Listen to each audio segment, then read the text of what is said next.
అంటే బ్రహ్మహత్యాశ్వమేధాభ్యాన్నాపరం పుణ్యపాపయో అని ఒకటి ఉంది. మొత్తం ఏ దోషములు ఉన్నాయని శాస్త్రం ధర్మశాస్త్రం నిరూపిస్తోందో వాటిల్లో గొప్పదైనటువంటి దోషం ఏది అంటే బ్రహ్మహత్య అన్నారు.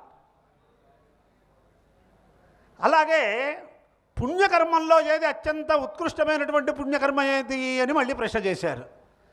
చేస్తే అశ్వమేధం కంటే పుణ్యకర్మ లేదు అన్నారు. ఇది రెండు కూడా సుస్పష్టంగానే మనకి కనిపిస్తోంది. మరి లోక సామాన్యంగా చూస్తే ఎవరిని హత్య చేసినా ఒకే దోషం, ఒకే శిక్ష.